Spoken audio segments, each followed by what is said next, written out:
Here are the 5 most persuasive words in philanthropy according to science. According to a study published in the Journal of Personality and Social Psychology, these are words that would maybe compel people to donate or spend their time or get involved with your charity slightly more than others just based on the words they use. So the protocol here would be to hopefully take some of these and pepper them throughout your language, both spoken and in written appeals across all of your platforms, and hopefully raise a little bit more money. All right, number 1. This one's kind of a cheater because it's kind of 2 words, but the words you and your, possessive. They found that anytime you use the word you or your in an appeal versus if you don't, you got about a 31% increase in response. This has to do with a lot of speculation. Again, with social sciences, it's always best guesses, and you can craft the study as well as you want, and you can look at the data and say, yes, this is definitely something that helps. Why it helps? We think it's because of the emotional appeal. Allows the reader or the listener or the people interfacing with your messaging to maybe connect on a deeper emotional level, or they feel like they're involved. This kind of goes back to another principle that we know to be true, which is charities that do a great job with kind of the two-way street of information, and they're not only presenting information to the potential funder or the potential donor, but they're also asking about those donors' philanthropic goals, what kind of impact they want to have, and they're kind of partnering, so there's like an exchange of information, a relationship. They're way more likely not just to give one time, but to continue giving after that. And that's really what we're after. We're trying to find people who are not just going to be one transactional donation, but are going to partner with our missions kind of long term. And really focusing on donor-centric language like you and your obviously has kind of a scientific, like we can look and say, okay, there's a 31% increase in this one kind of cherry-pick study, which is great, but we know just focusing on donor-centric language in general does help us. So there's kind of a science-backed reason, and also just what we call anecdotal data as to why this is very, very effective. So if you can, try to use you and your in your appeals. All right, persuasive word number 2 is because.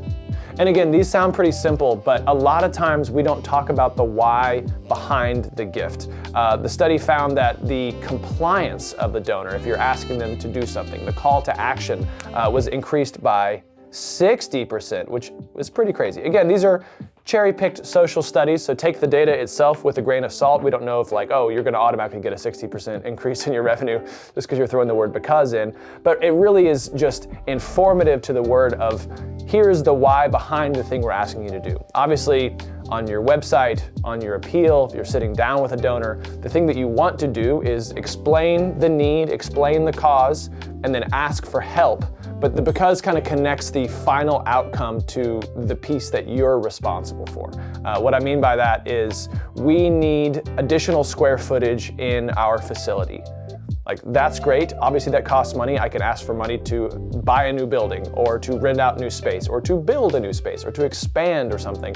But the because kind of takes it one step further to impact. We need additional square footage because we're only serving 30% of the vulnerable population that we should be serving. Our homeless shelter is at capacity, so we need an additional space because we need this many new beds, and we'll be able to serve the entire homeless population of our area. It really just kind of goes from, yes, we need money for the thing, but then what does that thing do for the people that we serve? The because connects those things, and in our case for support, much more compelling. Again, this goes for written, and also of course goes for anytime you're talking about what you're trying to do, why you're trying to do it with the donor. So use because anytime you can.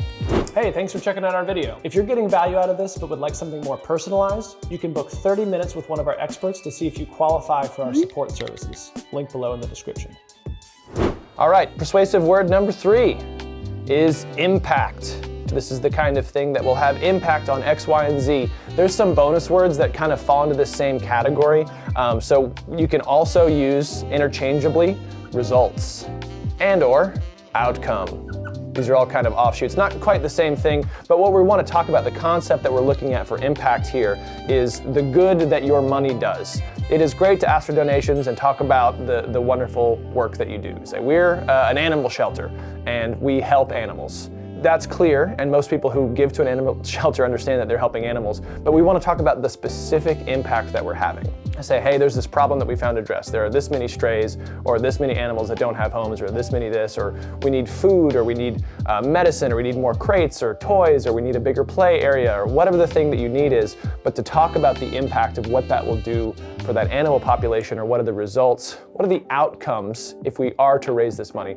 We kind of live in our missions every day, so it becomes really easy for us as fundraisers to be like, well, obviously we just need money. Like, it's so clear, look at all the things we're buying. But if you don't demonstrate that and communicate that to your donors in a very clear way, they don't necessarily draw those lines by themselves. So this is kind of in the same place as because, it's the why behind what you're doing, but we want to really talk about the end result. Another example that I use all the time for this, say you're a healthcare provider of some kind, and you say, well, we need to buy a new mammography machine, to screen for breast cancer. It's like, okay, that makes sense. It costs $1.2 million to buy a mammography. I don't know how much it costs. It costs a lot. It's very expensive. You usually have to fundraise for it. Instead of saying we need $1.2 million to buy a mammography machine, we would say we need $1.2 million because we want no one in our community to die of breast cancer ever again. It's like that is talking about the impact, the results, or the outcome of the thing that we're purchasing, not talking about the purchase itself. We can then go back and talk about, well, it's because we're going to buy this state-of-the-art machine and blah, blah, blah, blah, blah. That's fine, but we want to start with that end in mind. Start with the results, the impact, the outcome, and work our way backwards. So use that word when you can. Impact. All right. Persuasive word number 4, urgent. Even if you don't feel like your need is urgent, and you probably should and do, it is urgent. And if it's not urgent, there's going to be another cause in town that does feel more urgent, or is messaged or packaged as more urgent, and that may compel donations way more. You can also use words like critical, also fine, just things that kind of push people to say, hey, this is not just, oh, this is a nice to have, but we've found some sort of problem that we feel like is urgent or critical, or we cannot wait for the solution on this. But the good news is, not only have we found the problem, but we found the solution. All you have to do is give, and we can solve this for you. We have the tools, we have the know-how, we have the personnel, whatever. We have the resources to make this change, but it is an urgent change, it is a critical change, and we have to have it. You can actually see this psychology used in advertising. You ever see those commercials that are like, call now in the next 10 minutes to get the 1995 whatever? It's like, yes, those like infomercial things are cheesy, but they've been on TV for a very long time because they definitely work on people. There are lots and lots of people who purchase and, oh, I got 10 minutes to call. And you think, oh, I wouldn't fall for that. It's like, it's not falling for the concept of the thing, it's the psychology behind it, saying, oh, I only have 10 minutes. It's the FOMO. I'm gonna miss out if I don't do this now. And if we can communicate urgency, talk about like, hey, there's a population that is suffering in some way right now, and we can help that population, but every minute that we wait prolongs their suffering by the same amount of minutes. So don't wait, give a donation, volunteer, get involved now, but we wanna talk about urgent and critical as often as we can.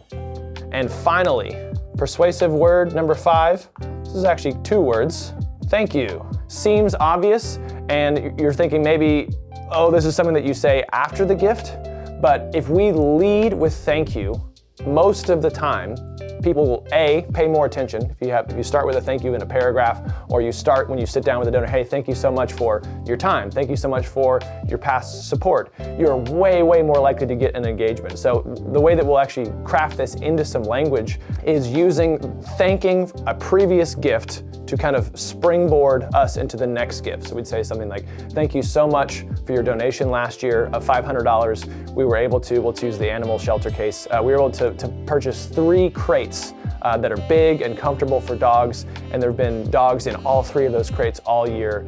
Just thanks, again using the word thank, again to your generous donation. Let me tell you about the exciting stuff that we're doing in this next year. So you're leading with thank you, even though your intention is not to thank, it should be to thank always, but your intention is to get another gift or to get continued support or to compel them to give a donation. But you lead with thank you lead with gratitude to connect with people. And again, goes back to demonstrating impact, demonstrating result. All these kind of live in the same family of persuasion here, and we are trying to focus as best we can to lead with gratitude and then use that on the back end to get continued support and expand that support. So hopefully these words are helpful. Try them out in your appeals and let us know how it works. Hey, thanks for checking out our video. If you're ready to level up your fundraising program, Pride Philanthropy might be able to help. Our team helps raise over $100 million per year for dozens of clients all over the country. We train staff and volunteers, conduct feasibility studies, and manage multi-year campaigns. If you're looking for outside help to kickstart your program or rejuvenate your efforts, you can book a free 30-minute call with one of our experts to see if you qualify as a client of Pride. Visit pridephilanthropy.com or click the link below, and we'll see you over there.